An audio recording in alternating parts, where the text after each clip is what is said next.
Bueno, buenos días, bon día, egunon, good morning. En primer lugar, nos gustaría agradecer, yo creo que hablo en nombre de la mesa, al Ministerio de Cultura por esta participación en esta sesión donde vamos a dialogar desde Encuentro y Ciudadanía con Mundiacul en un tema tan importante como son los derechos culturales. Paso a comentar cuál va a ser la estructura de la mesa. En primer lugar, abordaremos la Ley Foral de Derechos Culturales, pionera en España en el 2019, abordando lo que ya señalaba o hemos ido viendo a lo largo de la mañana, la importancia tanto de los planes como de las legislaciones, las normas en torno a los derechos culturales y su implementación. A continuación, tomará la palabra Horacio Umpierre Sánchez, viceconsejero de Cultura y Promoción Cultural del Gobierno de Canarias, Andoni Iturbe Amorebieta, viceconsejero de Cultura del Gobierno vasco, y, por último, y como anfitriones además aquí en Barcelona, a Xavier Fina Ribó, director general de Promoción Cultural y Bibliotecas de la Generalitat de Cataluña. La importancia de esta mesa es mostrar experiencias. No quiero denominarlas micro, porque creo que son todas muy importantes, pero sí experiencias en las comunidades autónomas, en los territorios, que abordan la cercanía con lo que es el derecho o los derechos culturales. De ahí la importancia de comentar la Ley Foral de Derechos Culturales, la Ley del 2023 del Sistema Público de Cultura de Canarias y lo que ya es un proyecto de ley también de derechos culturales en Cataluña, o en el Gobierno vasco a través de esa ley del Sistema Vasco de Cultura o Sistema de Cultura Vasco. En ese diálogo que nos señalaban, y así es un poco el título de esta parte de la mañana de Cultura y Ciudadanía, creo que es importante, y paso a comentar lo que es la Ley Foral de Derechos Culturales brevemente, creo que es muy importante en ese diálogo y la importancia que tiene Mundiacul. Creo que todos los que hemos investigado las políticas culturales tenemos clara la importancia de Venecia, 1970, México, 1982, o esta mañana hablábamos de 2022, también México, la cultura como un derecho público. Fundamental, ¿por qué? ¿O por qué lo fueron? Tanto Venecia como México, y podríamos citar otras tantas del mundo, porque empezamos a hablar de la democratización, de la gobernanza, o 1982 México, cuando pasamos a considerar la cultura, no solo las artes, sino los modos de vida, las costumbres y las creencias.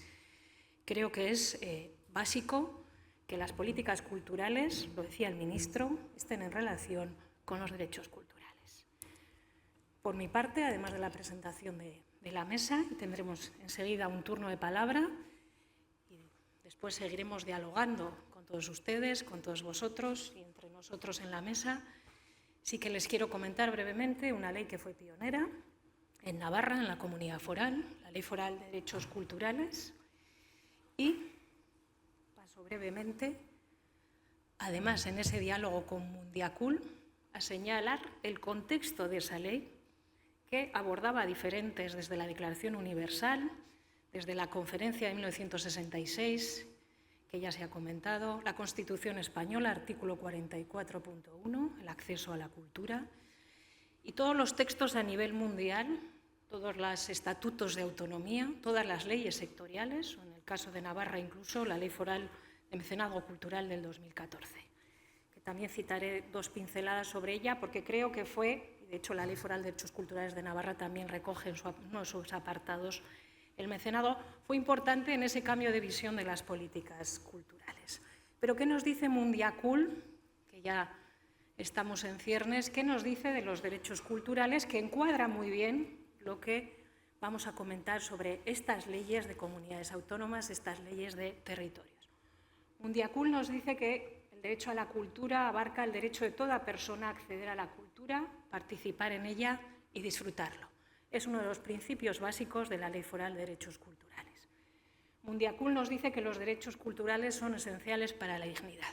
Ahora mismo explicaré cuáles fueron los objetivos de la Ley Foral de Derechos Culturales antes de su generación. Y además dice que para defender los derechos culturales, nos dice Mundiacul, 2025 Barcelona, necesitamos marcos jurídicos y políticas públicas que protejan la identidad, el patrimonio y las comunidades. Las lenguas, la propiedad intelectual, los profesionales de la cultura, etc. Ese es el contexto de Mundiacult, 2025 Barcelona, y aquí está el contexto de la Ley Foral de Derechos Culturales. Surge su idea de la Conferencia de la Cultura de 2015 en Pamplona. Seguro que algunos de ustedes pudieron participar en su momento. Son 10 años. En Pamplona ya se habló de derechos culturales hace 10 años en una conferencia de la cultura y se articula la elaboración, pero con un liderazgo compartido y un proceso participativo, aunque posteriormente lo que fue su redacción con todo el proceso participativo se encomendó a un grupo de trabajo, entre los que me encuentro, con 4 personas que conformaban 2 del Consejo Navarro de la Cultura y las Artes, una del ámbito universitario y otra del ámbito municipal. Creo que las diferentes miradas en la construcción son claves. Y por otro lado, la persona que lideraba nuestra Secretaría General Técnica, experto jurídico. Entre, digamos, ese grupo de trabajo, el propio Departamento de Cultura, la Federación Navarra de Municipios, los procesos participativos, las asociaciones de Navarra de diferentes sectores y disciplinas, la ciudadanía y los grupos políticos, se aprobó esta ley foral, es de las primeras del año 2019, 1/2019, que no tuvo ni un voto en contra. Creo que es importante. El liderazgo compartido avala e interioriza las políticas públicas. Sin más, señalar una modificación que ha tenido esta ley en el 2024, 5 de julio, día anterior a San Fermines, que ha incorporado 2 hitos, porque hay que tener en cuenta que si la ley es del 2019, muy pionera, la ley costó realizarla 2 años de trabajo, con todo lo que intento de alguna manera contextualizar, aunque fue un trabajo arduo de contexto y de proceso, pero para su aprobación del 2019, pero claro, por el camino nos hemos encontrado una pandemia a nivel mundial y otras cuestiones como la inteligencia artificial. Con lo cual, la modificación realizada a esta ley foral introduce 2 nuevos términos, la inteligencia artificial y la preocupación que puede sumar al conjunto del sector cultural y los presupuestos, para que Navarra garantice, y yo creo que otras normativas también lo hacen, garantice un 1,5 de sus presupuestos generales de Navarra destinados a cultura. Los derechos culturales en Navarra tuvieron una serie de objetivos antes de su generación, como comentaba. La relación entre las políticas culturales y los derechos culturales, esto era clave. Hemos hablado años de democratización, de democracia, el acceso online a la cultura. Era clave que el foco estuviera en los derechos culturales. Pero además, ha salido además en las mesas de esta mañana la implementación, y ahí está el mundo de la gestión cultural, ese es clave. De ahí que la ley foral también hable de los profesionales de la cultura o incluso de la mediación cultural, que ha salido también en la sala. Reconocimiento de los derechos culturales como derechos de carácter fundamental. Esto es muy importante. Siempre se ha hablado de los derechos culturales, derechos de tercera generación, de cuarta generación, son derechos inherentes al ser humano, somos culturales por naturaleza. Y establecer también unas condiciones de igualdad para el acceso, la participación y, lo comentaba el ministro también con el bono cultural, ese cambio que va a tener, la importancia de los procesos culturales y creativos, bien desde la práctica o bien desde el hábito. Señalar que quiera consultar la ley está en Internet. Este es el contenido de la ley. El ámbito de aplicación, por supuesto, la Comunidad Foral de Navarra, y lo digo porque es muy importante, porque tiene unos principios inspiradores y unos derechos culturales, que son los de aplicación a Navarra. De hecho, hay un artículo, el artículo 5, que habla de las garantías para su cumplimiento. Estos que veis aquí, estos que ven aquí, son los principios inspiradores: facilitar el acceso y la participación libremente en la vida cultural, respeto a la diversidad cultural, libre elección de la propia identidad, fomento de inclusión y de las relaciones interculturales, protección, conservación y difusión del patrimonio cultural, material e inmaterial de Navarra, y el respeto a la libertad de expresión y creación artística y los derechos irrenunciables de las producciones y creaciones, la propiedad intelectual. Son los principios inspiradores, es uno de los artículos de la ley. Y para terminar brevemente lo que es explicar una ley, un proceso de años y su articulado, pero como les digo, tienen la documentación en Internet, la ley. El contenido de la ley, y estos son los derechos que nos marcamos para Navarra, para el ámbito de aplicación, Comunidad Foral de Navarra: elegir libremente, la propia identidad, la diversidad, la libertad de opinión, acceso libre y equitativo, producción y creación literaria, participar en la vida cultural, participar en los procesos de la toma de decisiones, acceso al patrimonio, tradiciones y populares, recuperación de la memoria cultural histórica, recibir, también derecho a recibir la información relevante para el ejercicio de esos derechos, producir y difundir la información cultural con los derechos irrenunciables que comentábamos como principios también inspiradores, y el derecho a lo que son las producciones y esos derechos irrenunciables. Por mi parte era explicar brevemente lo que es una ley que nos podría llevar horas de debate, horas de reflexión con todo su articulado, pero bueno, pues ponerlo encima de la mesa como un ejemplo que fue pionero, porque se consideró que las políticas públicas culturales de Navarra tenían que ser lideradas por los derechos culturales. Por mi parte nada más, doy la palabra ya para conocer otro modelo, otra normativa que surge en el 2023, que se aprueba en el 2023 con un trabajo previo, que tiene que ver con el sistema público de cultura de Canarias, similar a, vamos a decir, lo que podría ser un sistema público de salud o un sistema público de educación. Y le doy la palabra, como señalaba antes en la estructura de la mesa, a Horacio Umpierre Sánchez, viceconsejero de Cultura y Patrimonio del Gobierno de Canarias. Muchas gracias. Gracias, María. Buenas tardes.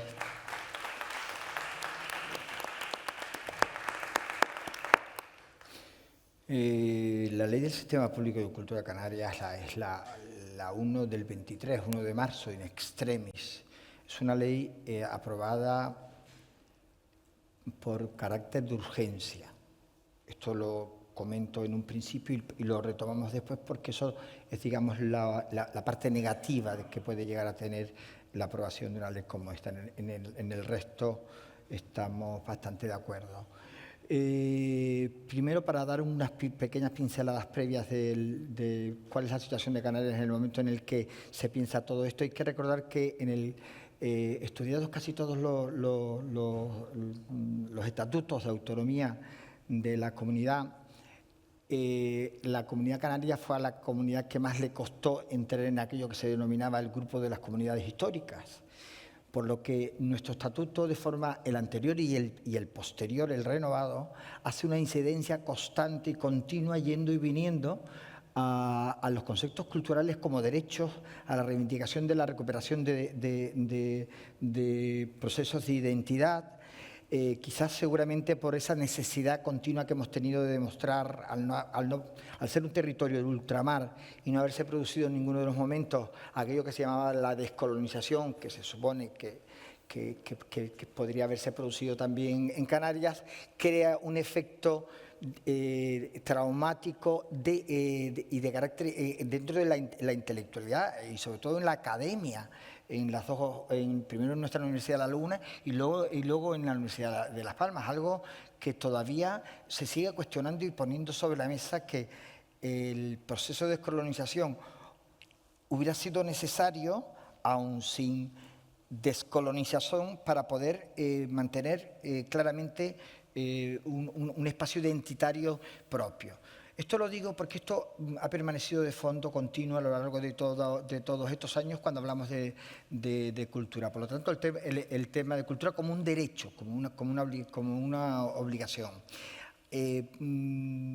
Para volver luego a la ley, María, si me lo permite, del sistema canario, la comunidad tiene como novedad que ha podido incorporar dentro de la Agencia Canaria de Desarrollo Sostenible 2030 la dimensión cultural. Es la única ahora mismo que lo tiene incorporado, y es lo que ahora se está intentando hacer con Mundiacult, que dentro de las Naciones Unidas se incorpore como una dimensión cultural el asunto. Pues la comunidad ya lo incorporó con 22 metas que viene a recoger el propio espíritu de la ley, con lo cual eso nos viene a decir a los gestores que la ley no está, que ha calado en la sociedad, porque casi todas las medidas que aparecen ahí aparecen como metas dentro de la ODS 18, que en este caso es la que está incorporada como nueva. Consideramos que es uno de los grandes avances, porque habla del gasto por habitante, del número de asociaciones culturales, de la participación obligatoria y el derecho a la vida cultural. No quería dejar de decirlo porque digamos que creemos que es otro de los procesos que va añadiendo enjundia al derecho de considerar la cultura como un derecho obligatorio y que pueda estar dentro de las ODS generales a nivel de la UNESCO. La ley está estructurada, sobre todo estructura órganos, un primer órgano que es el que va mandatando que el resto de los órganos de representación se realicen, un segundo órgano que es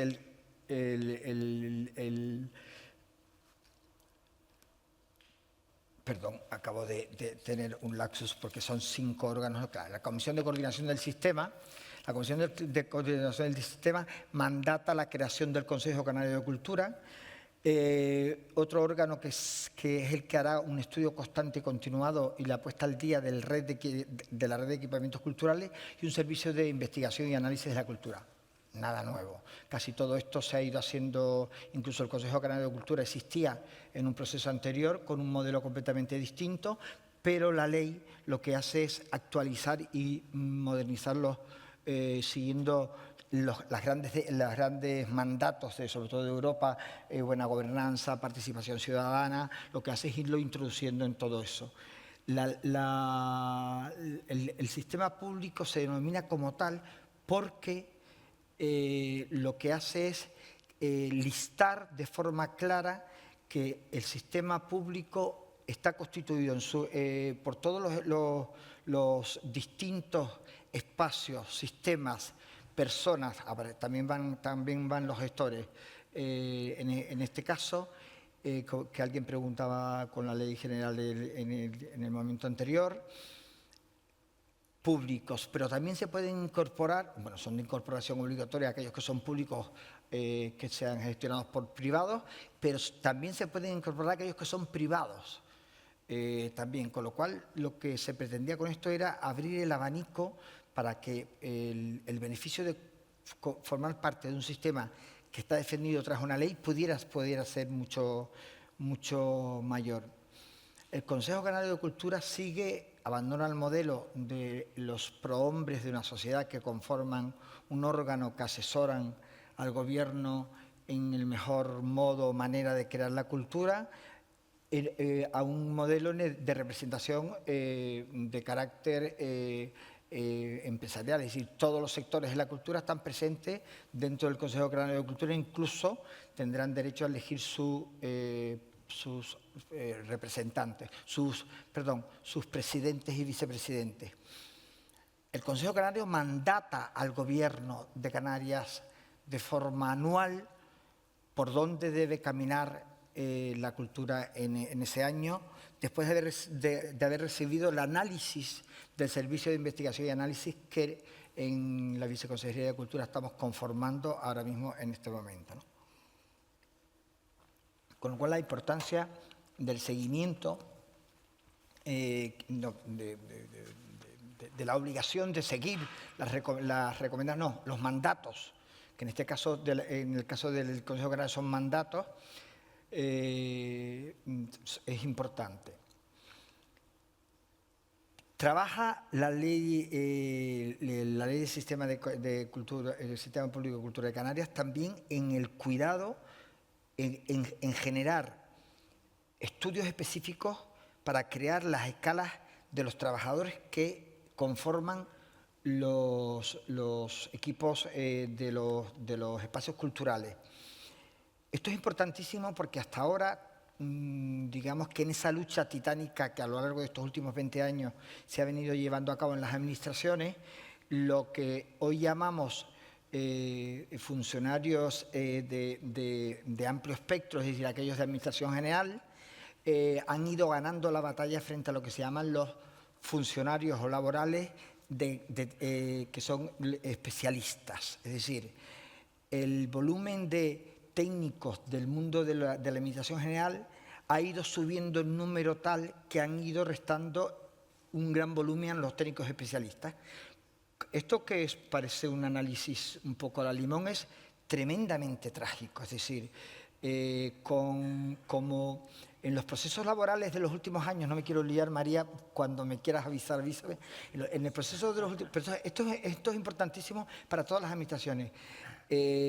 Casi todo el mundo, todos aquellos que llegábamos a cultura, yo soy gestor cultural también, llegábamos con laborales, yo soy funcionario, los laborales cuando se jubilan son plazas que desaparecen y hay que crearlas de nuevas en la relación de puestos de trabajo y se crean por la mayor importancia que dentro de la administración tienen los técnicos de administración general, que recordemos que son abogados empresariales, ADE, es decir, no especializados.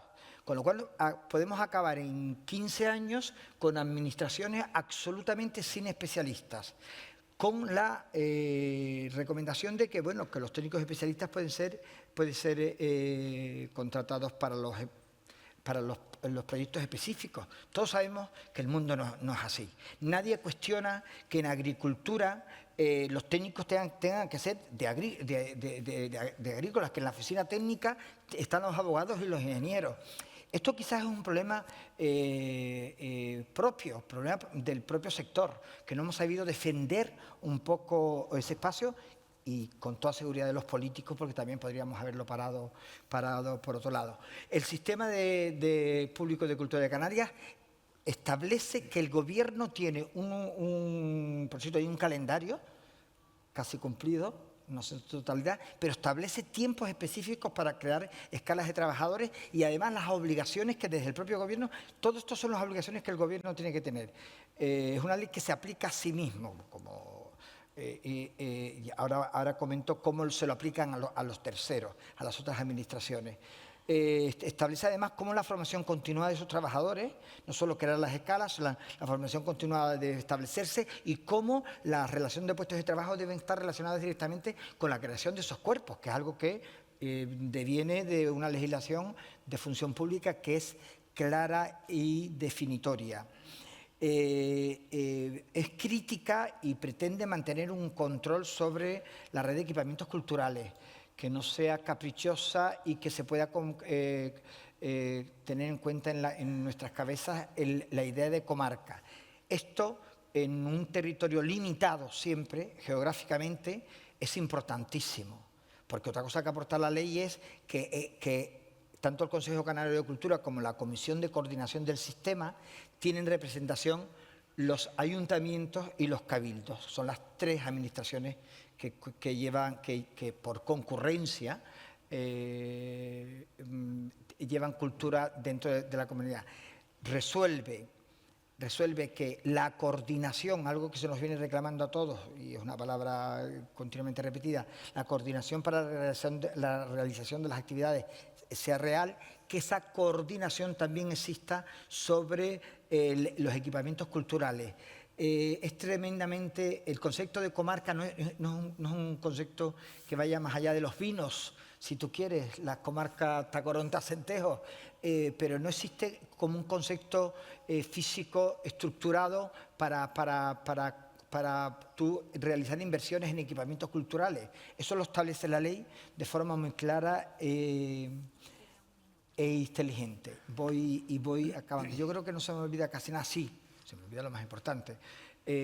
Con relación a los terceros, lo que hace la ley es hacer recomendaciones. Y además que a través del Servicio de Investigación y Análisis de la Cultura irá haciendo análisis anuales y irá mandando y demandando que se corrijan. Es decir, estaremos vigilantes, digamos. Y lo más importante es que establece como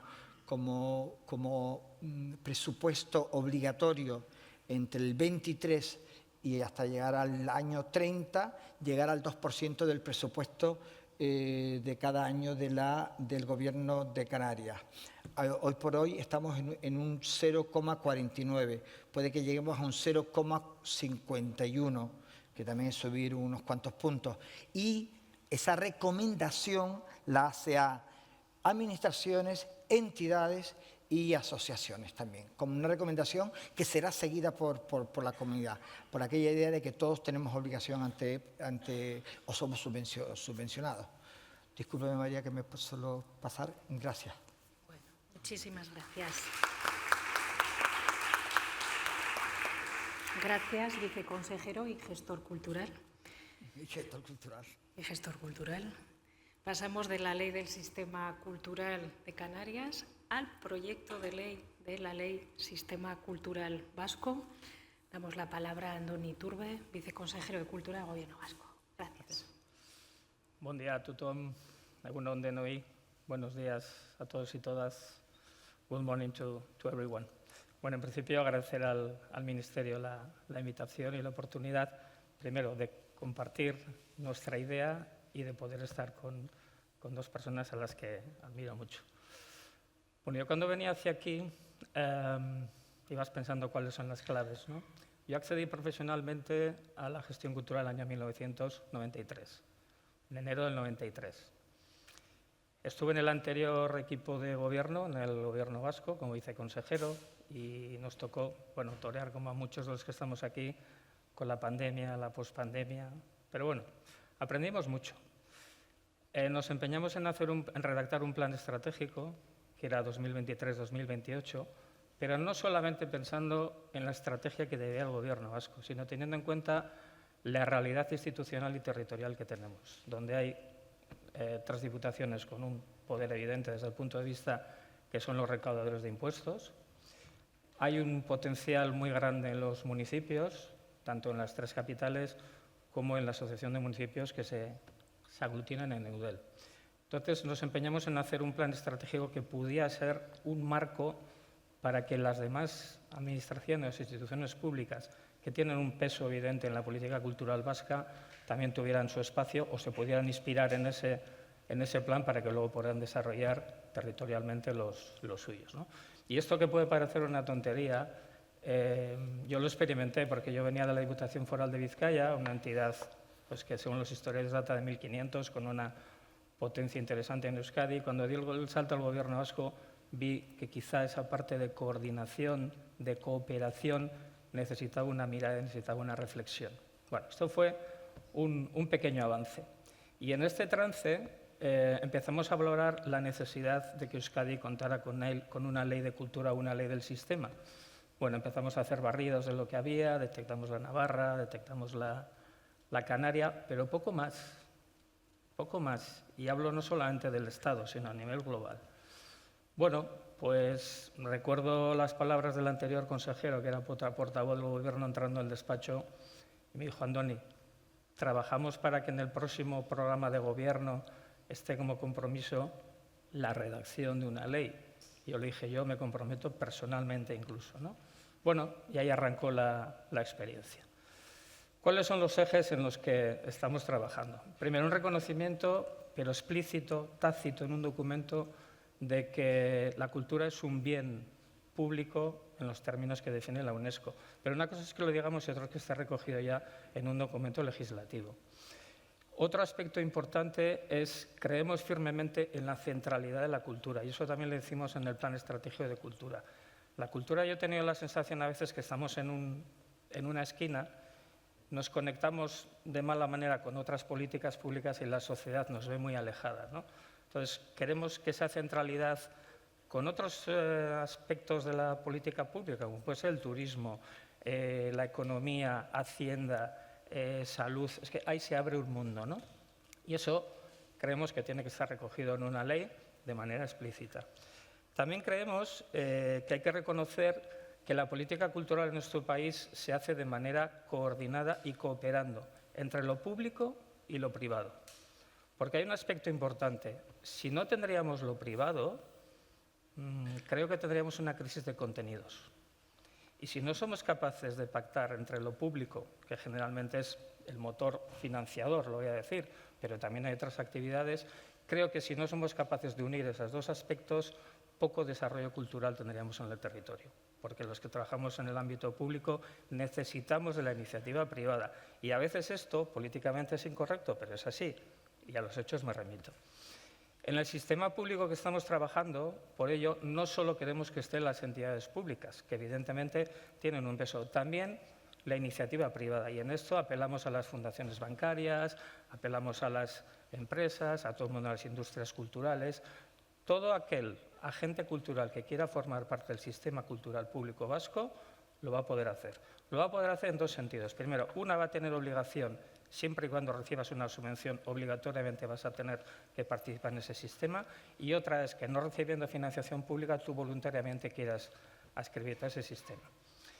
Tenemos dos aspectos que también lo hemos incluido en la ley, aunque ya tenemos un decreto que está en vigor, que son dos mesas de coordinación o de diálogo. Uno le llamamos ACOBA, es un acrónimo vasco, que viene a decir que es una mesa de coordinación entre las instituciones, donde está representado el Gobierno vasco, las 3 diputaciones forales, las 3 capitales y EUDEL, que representa a los 300 y pico ayuntamientos. Y ahí es un espacio donde se coordina, se comenta, se discrepa lo que toque.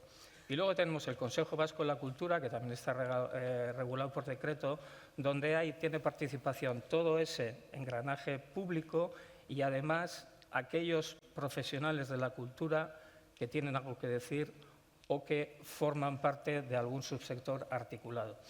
Y me quedo con una idea que ha aparecido en la mesa anterior, cuando se habla de participación o de diálogo. También tenemos que buscar la operatividad, porque en cultura también a veces nos vamos a las ideas, a los pensamientos, que está muy bien, hay que soñar, pero luego hay que bajar a la realidad, ¿no? Cuando hablamos de participación y diálogo, yo creo que tiene que ser con sectores articulados y organizados. Si no, yo creo que vamos a entrar en una falta de gobernabilidad, porque lo que no puede hacer una institución, yo al menos no me veo capaz, es tener una interlocución al mes con 300, 500 personas. No, tiene que haber un orden y una articulación de discurso. Vamos a entrar también en un aspecto interesante, que es el reconocimiento de la calle como un espacio para la difusión, la comunicación y la democratización cultural a públicos que posiblemente nunca se acercarían a un teatro a la italiana, pero que hay una opción de captar, no sé si públicos o nuevos públicos o los nuevos ciudadanos que se están incorporando al Estado español o a Europa, ¿no?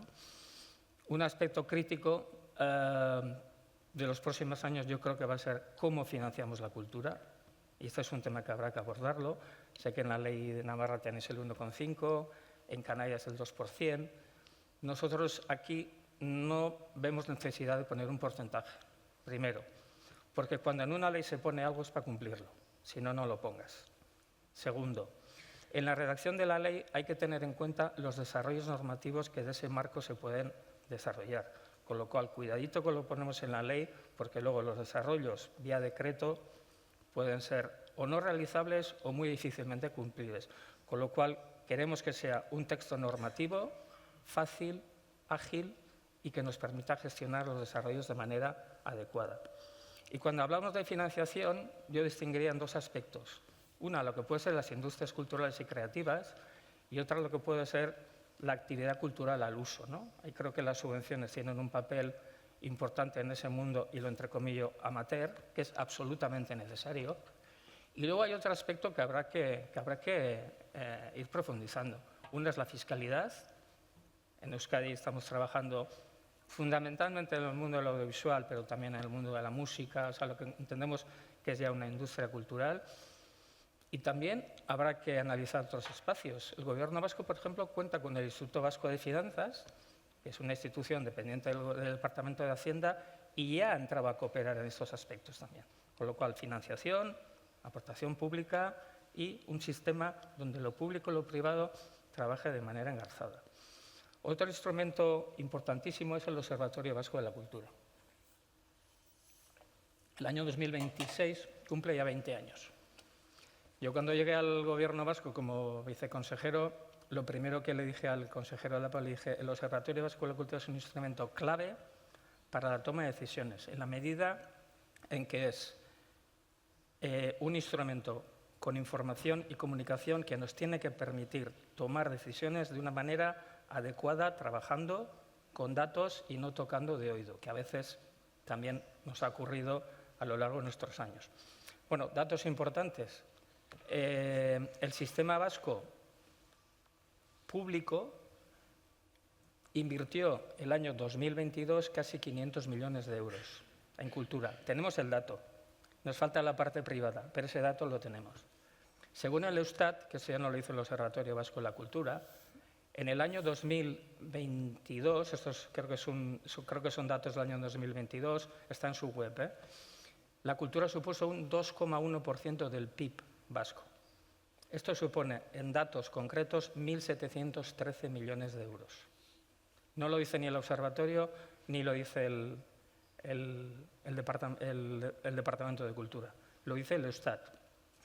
Pero hay una clave que me parece un error. Debemos trabajar en ámbito socioeconómico, no exclusivamente económico. Por eso defendemos una teoría que no es nuestra, pero siempre hay que mirar al mundo que lo hace bien, el valor público de la cultura. Esto es un concepto que yo lo leí a Marmur hace muchos años, que no hablaba de la cultura, luego el mundo anglosajón lo trajo en la crisis, pero el valor público tiene tres características o tres ejes, tres dimensiones: servicio, significación, trabajamos generalmente con el significativo, y sostenibilidad. Y en la sostenibilidad también entra la económica, la medioambiental, etcétera, etcétera. Y evidentemente en este borrador del sistema, en la medida en que ponemos en práctica un sistema, los derechos culturales tienen que estar garantizados. Pero voy a meter una variable más, que igual no es muy correcta políticamente. En la medida que hay derechos, también hay obligaciones, o deben existir obligaciones. Y ahí sí que creo que es un aspecto interesante para encontrarnos. Bueno, dicho esto, he intentado resumir un poco el espíritu de un borrador que nos gustaría que antes de que acabe este mandato entrara ya en trámite parlamentario. Perfecto. Pues muchas gracias.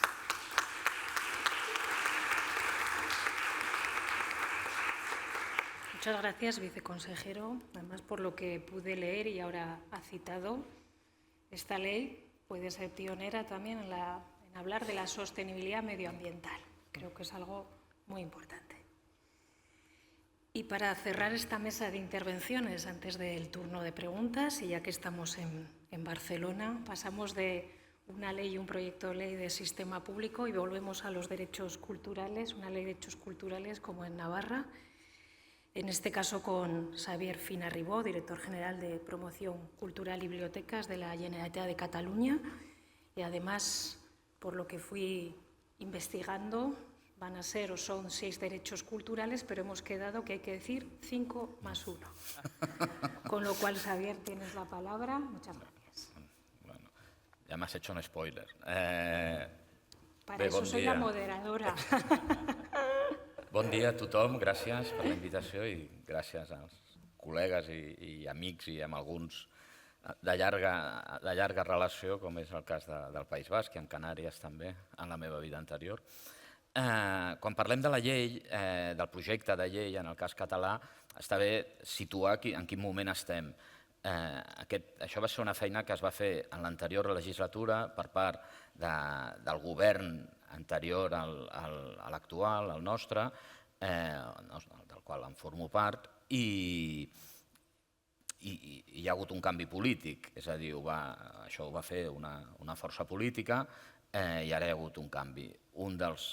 Per raons polítiques, per raons estratègiques i perquè es pensava que la llei era una bona proposta de llei, el projecte de llei, el que s'ha fet és no tocar ni una coma del que es va aprovar en el seu moment com a avantprojecte de llei i s'ha tardat un any, una mica més d'un any, en què l'avantprojecte esdevingués projecte, és a dir, que s'aprovés en el Consell Executiu, perquè encara quedava un seguit de tràmits que eren prescriptius, que havia de passar per un seguit de consultes i per tant s'ha tardat això i aquestes consultes han tingut resposta en algun cas, s'ha adaptat alguna mínima cosa, però des del punt de vista del govern no hem canviat res.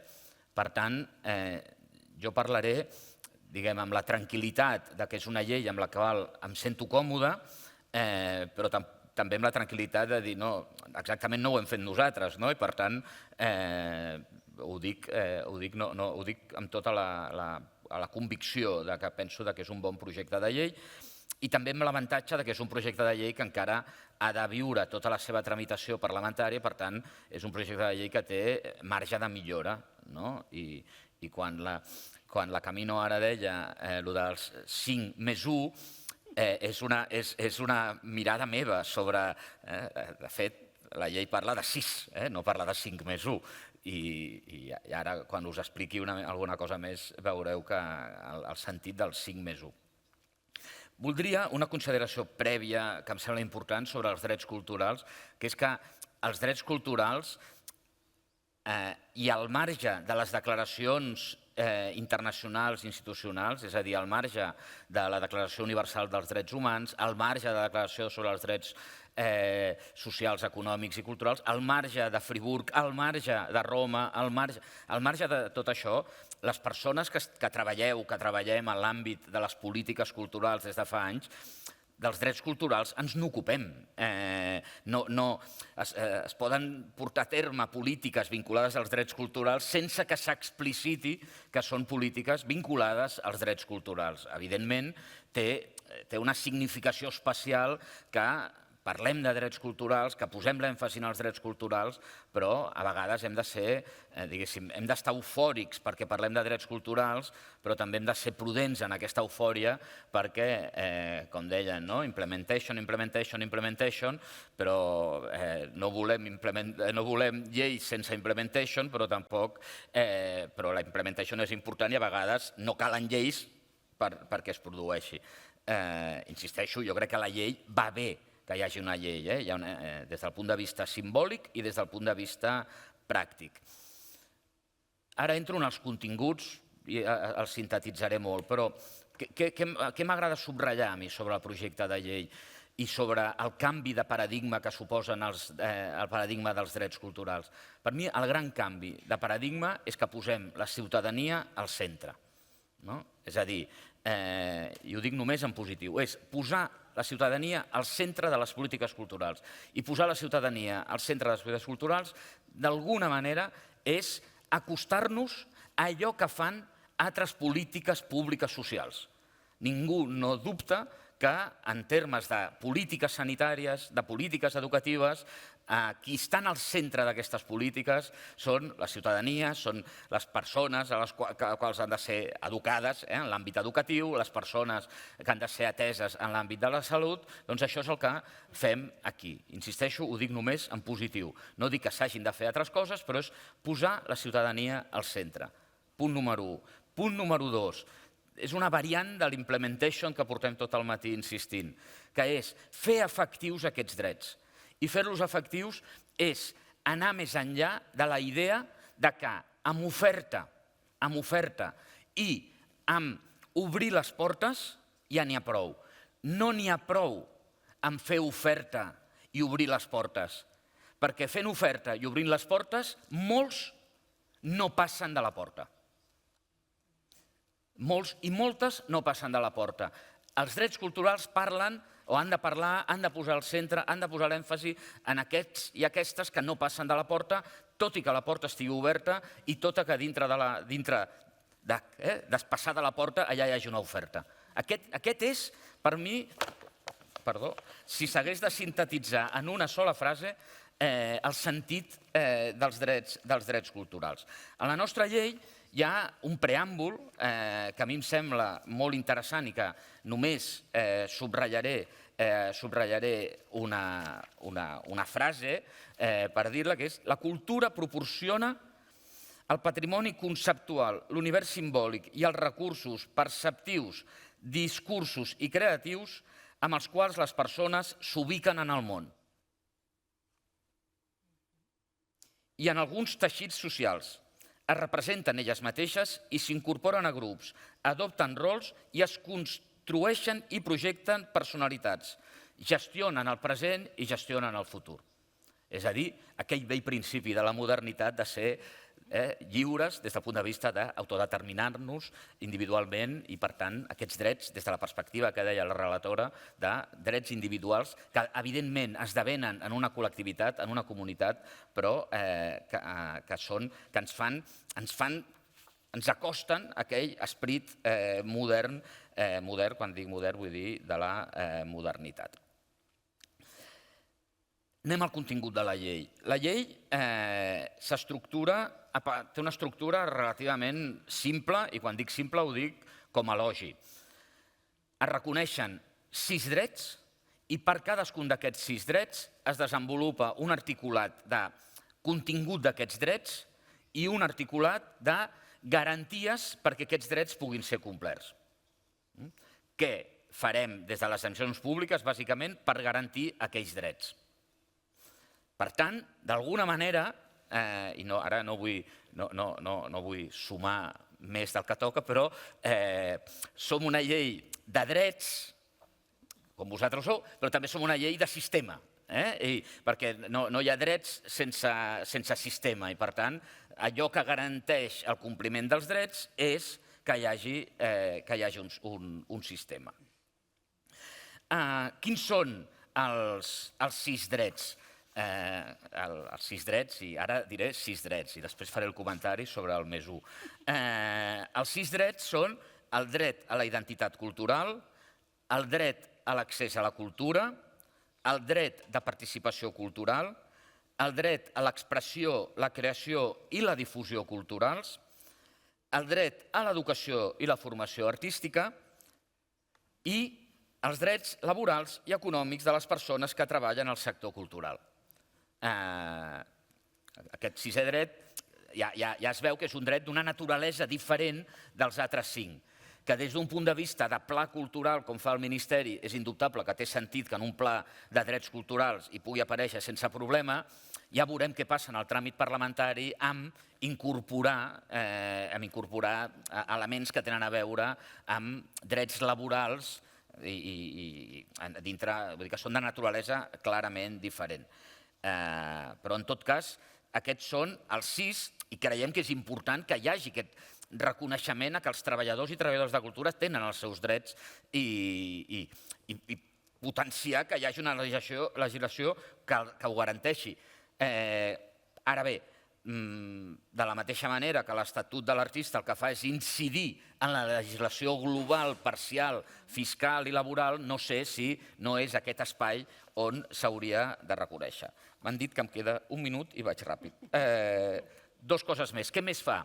Una, de la mateixa manera que parlava l'Andoni, establir el sistema cultural de Catalunya. El sistema cultural de Catalunya per qui està format? Està format per totes les institucions i administracions públiques, per totes aquelles privades amb o sense afany de lucre que rebin subvenció pública i també de totes aquelles que, tot i no rebre'n, en vulguin formar part. Ara bé, tothom que en formi part d'aquest sistema cultural de Catalunya té obligacions. Té obligacions vinculades a la llei.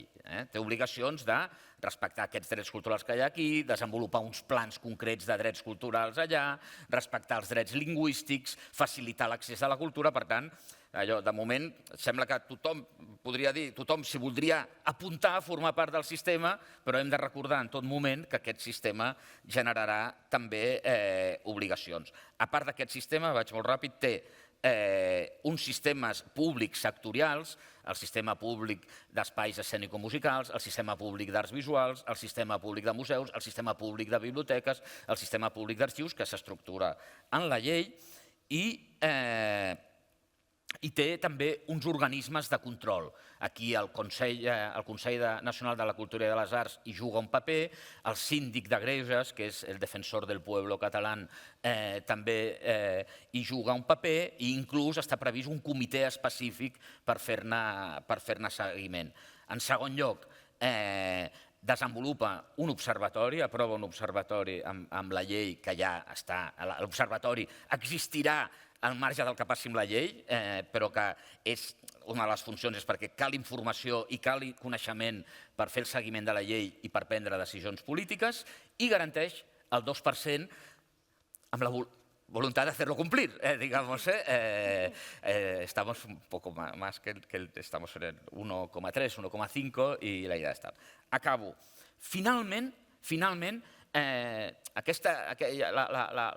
jo crec que una llei de drets culturals el que garanteix en primer lloc, i jo crec que és una lluita que els que ens dediquem d'això des de fa molts anys demanem, és un blindatge de les polítiques culturals. O sigui, que estiguin blindades i que estiguin estructurades sense escletxes.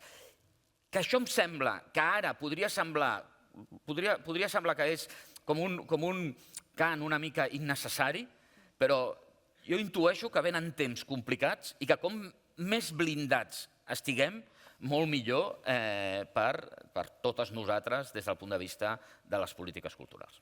Gràcies.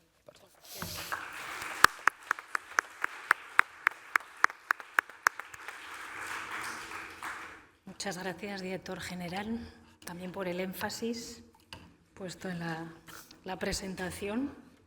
Nos ha quedado claro que tenemos que entrar siempre por la puerta. Exacto. La cultura forma parte de nosotros y además nos enriquece y nos mueve emociones. Pues este es un poco el contexto de diferentes iniciativas legislativas que creo que tienen todas como base los derechos culturales y sobre todo la prioridad de que la cultura sea prioritaria y esté en las políticas públicas de forma prioritaria. Tenemos muy poquito ya espacio para que sigan las sesiones, pero a la sala lanzamos un poco si hay una pregunta, dos, y intentamos dar respuesta desde la mesa. Tenemos que decir que desde aquí arriba no se ve absolutamente nada. Entonces, ahora sí. Aquí hay una pregunta, por favor. Y ahí también. Buenos días. Voy a ser breve. A mí me emociona mucho escucharos. Realmente soy técnica laboral en administración pública y realmente, claro, País Vasco, Navarra, Cataluña, sois referentes en el Estado español, pero mi pregunta es, ¿qué ocurre en otras comunidades autónomas? Os estoy hablando desde Extremadura, cuando precisamente a lo mejor hay una limitación a la hora de hacer políticas públicas, así que os pediría, para ser breve, ¿qué recomendaciones dais a los técnicos, a los pocos técnicos que trabajamos en cultura en otras administraciones públicas periféricas del Estado español? Gracias. Muchas gracias, compañera, por la pregunta. No sé si lanzamos a la mesa.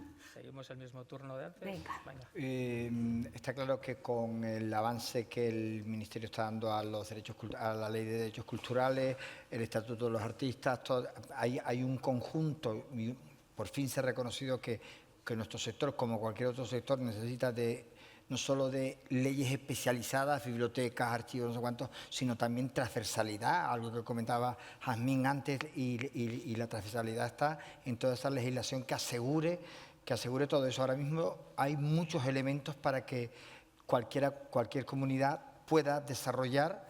De hecho, la Ley de Derechos Culturales del Estado, a pesar de tener delegadas esas competencias en las comunidades, suelen ser leyes que ponga usted en marcha una serie de procesos, al menos en este sentido. Yo creo que hay un buen momento para hacerlo.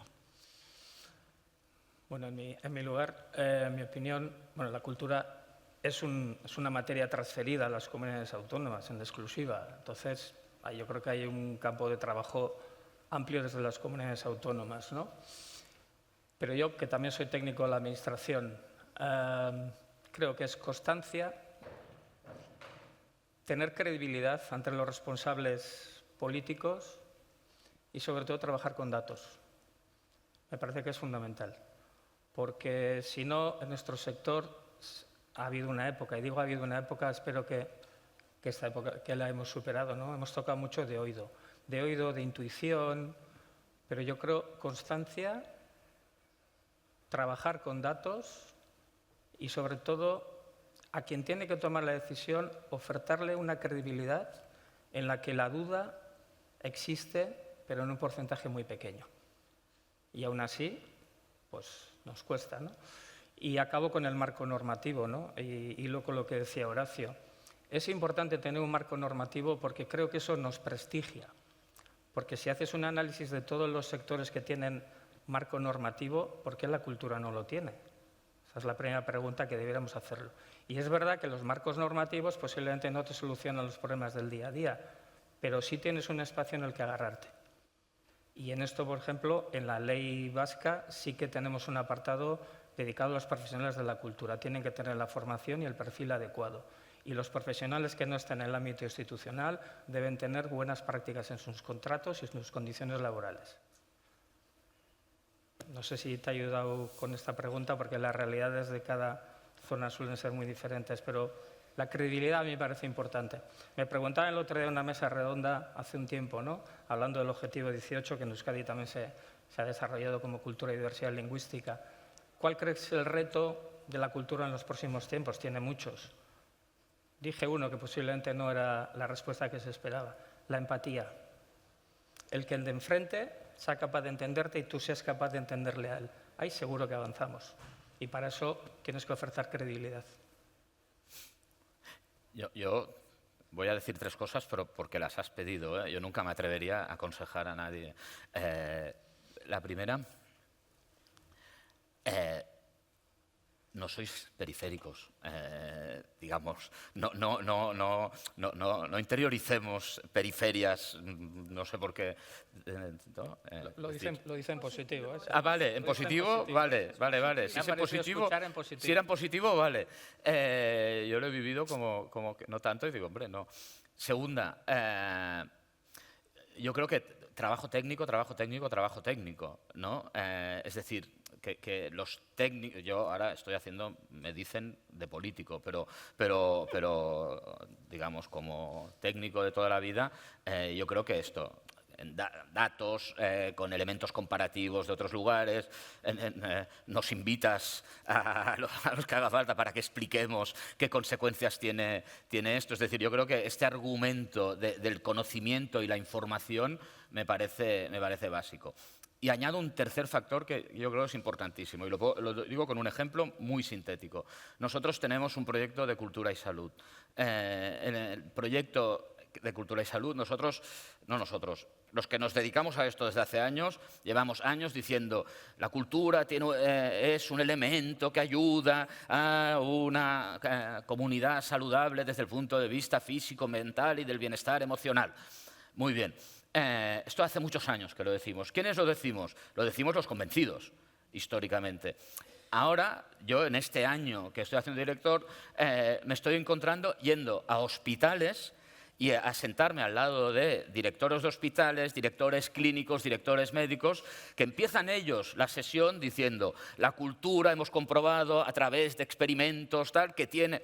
Es decir, que no parezca que solo es el proselitismo de los convencidos, sino que podamos tener aliados de los ámbitos más duros de las ciencias y de los ámbitos más duros nucleares de las administraciones que sean cómplices, ¿no? Y los podemos encontrar, pongo el caso de la salud, que me parece como el más evidente, pero me parece una estrategia interesante para convencer a los no convencidos, porque de nosotros, ¿qué se espera?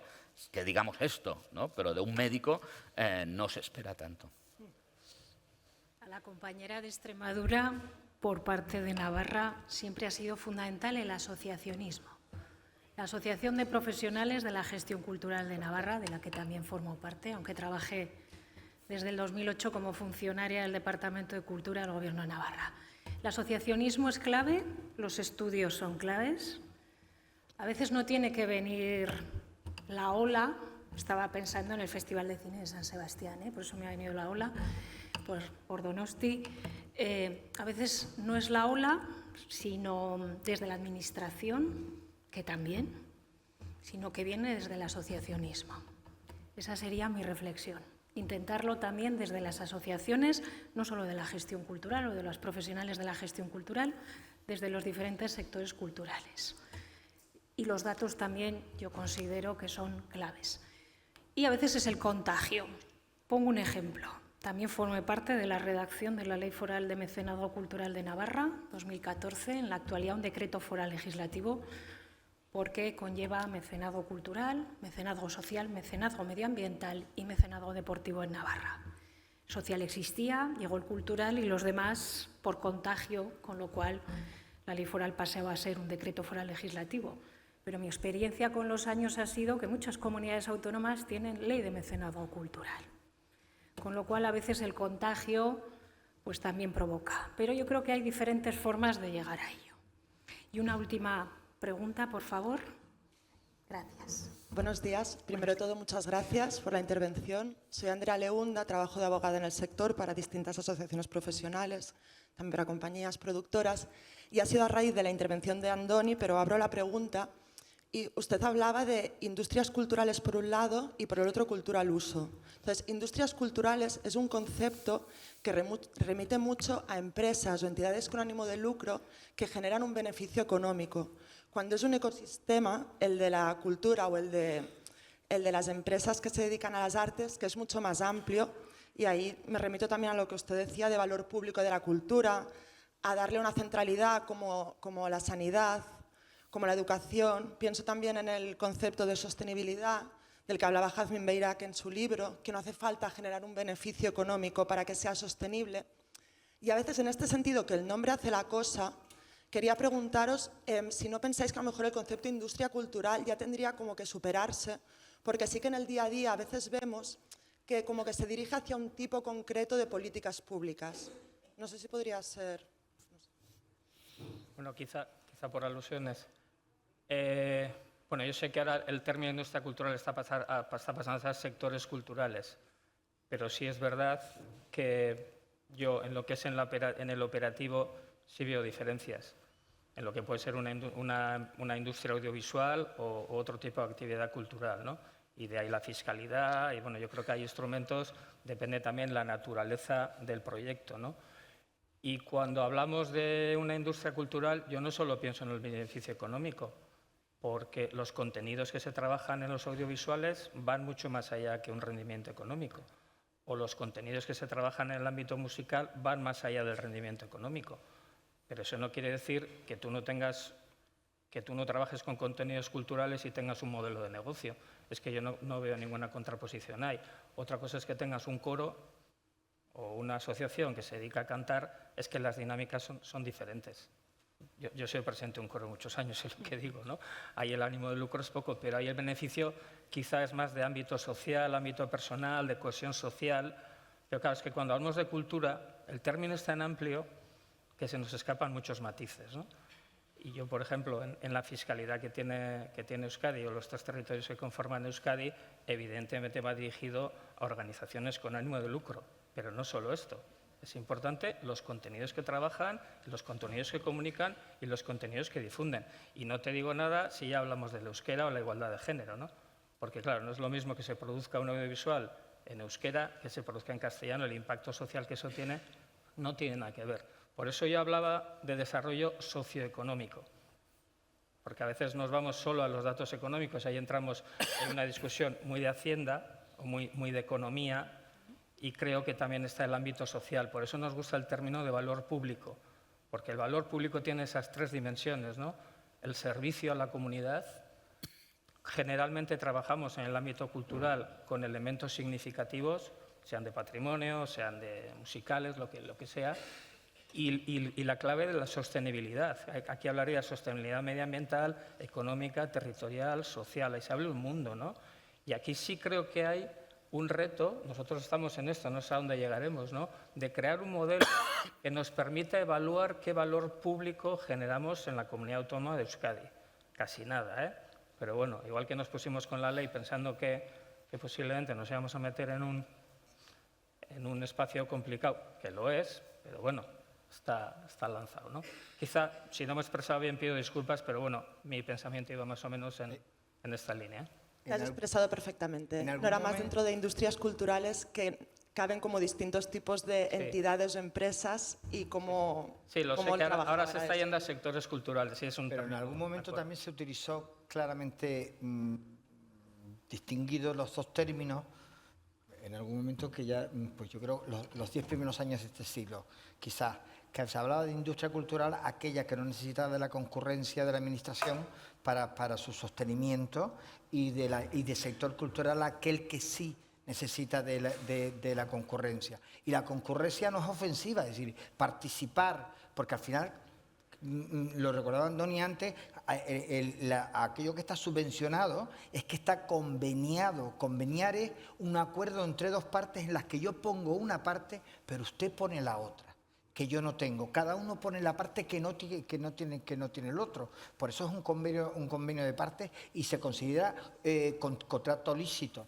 Yo diría que todavía hoy en día podría ser válido la idea de que deberíamos de considerar industria aquello que no necesita de la concurrencia administrativa para poderse sostener y del sector aquel que sí.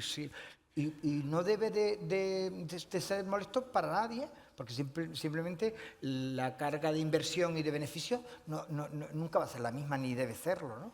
Quizás no debe serlo. Jo vaig més ràpid. Jo crec que el debat nominal és estèril. No ens porta a cap solució. Jo crec que la pregunta no és on estan les fronteres, què és indústria cultural, què no ho és, tal, sinó el debat és sobre polítiques. Quins són els objectius de les polítiques? I aleshores els objectius de les polítiques intervenen en diferents àmbits. Alguns són amb afany de lucre, altres no, altres són més conveniats, els altres són directament públics. És a dir, tu has de tenir clar quina és la teva política pública, que aquesta política pública ha d'incorporar elements productius des del punt de vista fins i tot del negoci. Sí, perquè les polítiques culturals clarament tenen aquesta vessant. Són polítiques sectorials també.